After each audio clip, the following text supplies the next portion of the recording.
December 17, 2025 அன்னைக்கு இந்தியாவுல இருக்கிற முதலீட்டாளர்கள் எல்லாரும் ஒரு பெரிய நிம்மதி பெருமூச்சு விட்டிருப்பாங்க, இல்லன்னா ஒரு பெருத்த ஏமாற்றத்துல உறைஞ்சு போயிருப்பாங்கன்னு யோசிச்சு பாருங்க.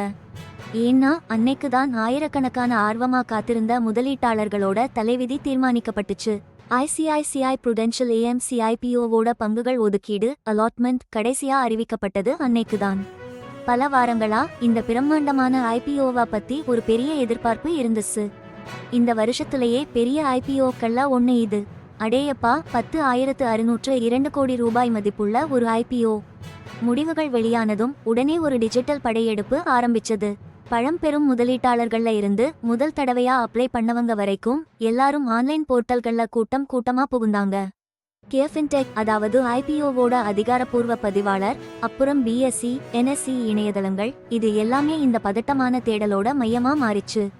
ICICI Prudential AMC IPO Allotment Status, ICICI AMC IPO Allotment Status Online, லட்சை பண்ணலாமா அங்கற மாதிரி தேடல்கள் எல்லாம் படுவேகமா குவிஞ்சது. இது முதலீட்டாளர்களோட மனசுல இருந்த பயங்கரமான பதட்டத்தையும் அதே சமயம் ஒருவித சந்தோஷத்தையும் தெளிவா காட்டுச்சு. இது வெறும் ஒரு ஸ்டேட்டஸை சேவ் பண்றது மட்டும் கிடையாதுங்க.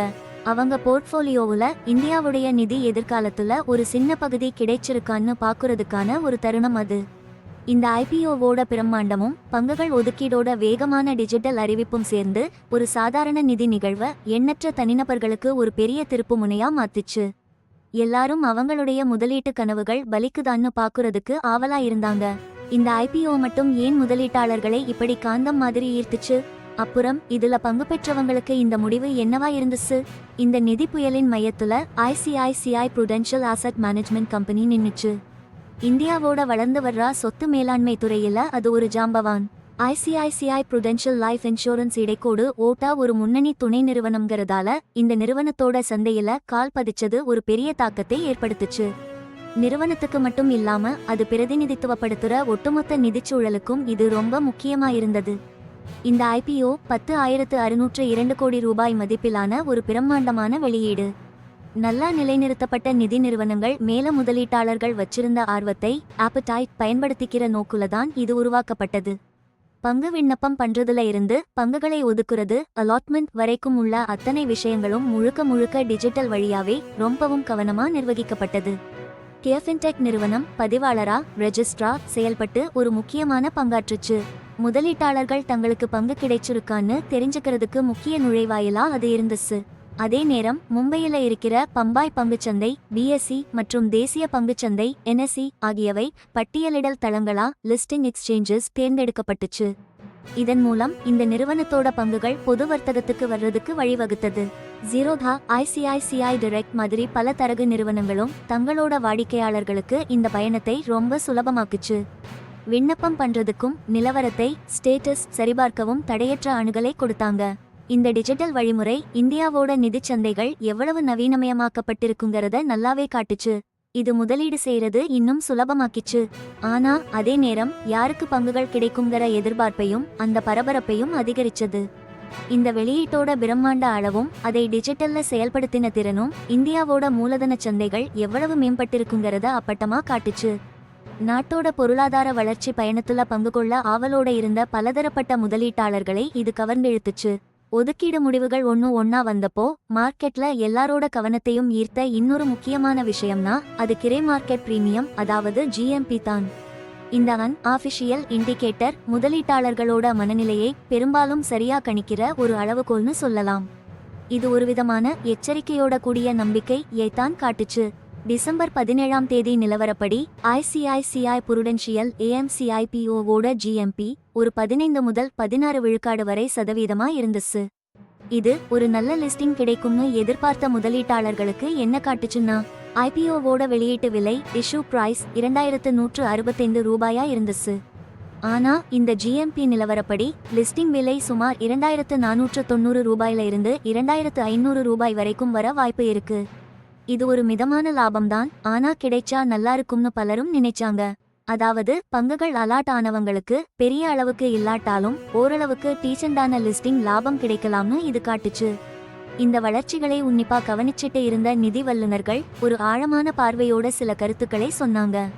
கம்பெனியோட அடிப்படை அம்சங்கள் ஃபண்டமெண்டல்ஸ் ரொம்பவே வலுவா இருக்குங்கிறதையும், சொத்து மேலாண்மை துறையில ஆசெட் மேனேஜ்மெண்ட் ஸ்பேஸ் அவங்களோட நிலைப்பாடு ரொம்ப ஸ்ட்ராங்கா இருக்கிறதையும், இது நீண்டகால வளர்ச்சிக்கு நல்ல வாய்ப்பு இருக்குங்கிறதையும் அவங்க சுட்டிக்காட்டினாங்க.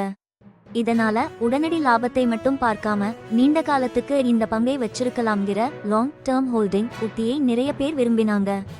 நிதி நிபுணர்களும் இதையேதான் முதலீட்டாளர்களுக்கு அறிவுறுத்தினாங்க. ஆனா ஒரு எச்சரிக்கை மணியும் ஒலிச்சதுங்க. சில நிபுணர்கள் ஐபிஓவோட மதிப்பீடு வேல்யூவேஷன் கொஞ்சம் அதிகமா இருக்கிறதா சுட்டிக்காட்டினாங்க. இது பங்குகள் அலாட் ஆனவங்களுக்கு ஒரு சுவாரஸ்யமான குழப்பத்தை உருவாக்குச்சு. லிஸ்டிங் ஆனதும் கிடைக்கிற லாபத்தை எடுத்துட்டு வெளியே வந்துடலாமா, இல்ல இன்னும் அதிகமான லாபத்துக்காக பங்கை வச்சிருக்கலாமா அங்கிற கேள்விதான் அது. ஜிஎம்பி அதிகாரப்பூர்வமானது இல்லைன்னாலும் சந்தையோட உடனடி எதிர்பார்ப்பை ஓரளவுக்கு தெளிவா காட்டுச்சு. பங்குகள் கிடைச்சவங்களுக்கு இது மேலும் பல யூகங்களையும் அடுத்த கட்ட திட்டங்களையும் வகுக்க தூண்டியது. விண்ணப்பிச்ச ஆயிரக்கணக்கான பேருக்கு பங்கு ஒதுக்கீடு முடிவுன்றது ஒரு நிஜமான தருணமா இருந்தது. இதனால பங்கு கிடைச்சவங்க ரொம்ப சந்தோஷமா ஒரு பக்கம், கிடைக்காதவங்க கொஞ்சம் ஏமாற்றத்தோட மறுபக்கம்னு 2 பிரிவா பிரிஞ்சாங்க. பங்கு ஒதுக்கீடு கிடைச்ச அதிர்ஷ்டசாலிகளுக்கு அடுத்த கட்ட வேலைகள் ரொம்ப வேகமாகவும் முக்கியத்துவம் வாய்ந்ததாகவும் இருந்தது. பங்கு ஒதுக்கீடு முடிவான அடுத்த நாளே, அதாவது டிசம்பர் 18ஆம் தேதி, பங்கு கிடைக்காதவங்களுக்கு பணத்தை திருப்பி கொடுக்கிற வேலைகளும், ரொம்ப முக்கியமா பங்கு கிடைச்சவங்களுக்கு அவங்க டீமேட் கணக்குல பங்குகள் வரவு வைக்கப்பட்டதும் நடந்தது. இந்த உடனடி பண பரிமாற்றம் ஐபிஓ ஓட நிஜமான தாக்கத்தை தெளிவா காட்டுச்சு. கிரே மார்க்கெட் பிரீமியம் அடிப்படையில 15 முதல் 16 விழுக்காடு வரைக்கும் லாபம் கிடைக்கும்னு எதிர்பார்த்தாங்க.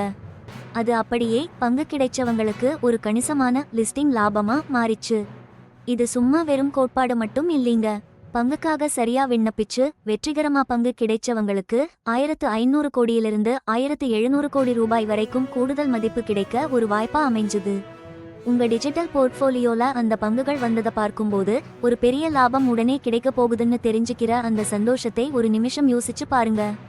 ஆனா ஒரு பக்கம் இப்படின்னா, பங்கு கிடைக்காதவங்களுக்கு டிசம்பர் 18ஆம் தேதி பணம் திரும்பி வந்த நிம்மதி இருந்தாலும் ஒரு பெரிய வாய்ப்பை கோட்டை விட்ட மன வருத்தமும் மனசுல குத்துச்சு.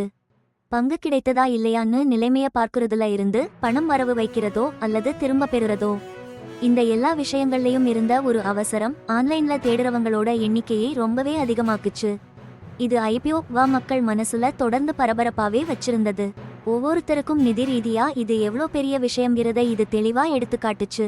தனித்தனியா முதலீடு பண்ணியவங்களுக்கு உடனடி லாப நஷ்டம் ஒரு பக்கம் இருக்கட்டும், இந்த ஐசிஐசிஐ புரூடென்ஷியல் ஏஎம்சி ஐபிஓ இந்திய நிதிச்சந்தைக்கே நிறைய விஷயங்களை சொல்லுது.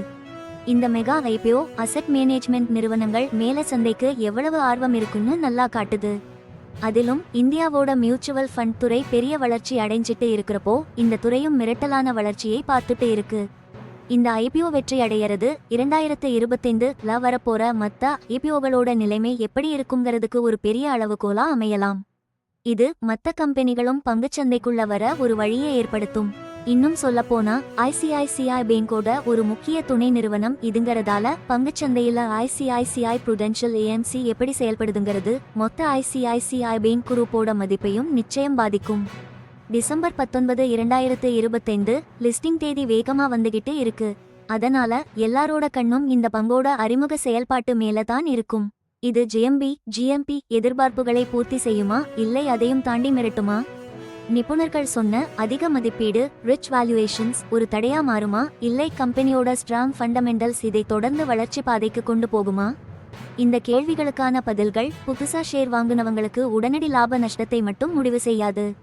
அதையும் தாண்டி இந்திய மூலதன சந்தையோட கேபிட்டல் மார்க்கெட்ஸ் ஆரோக்கியம் எப்படி இருக்கு, எந்த திசையில போகுதுங்கிறது பத்தியும் நிறைய விஷயங்களை நமக்கு காட்டும்.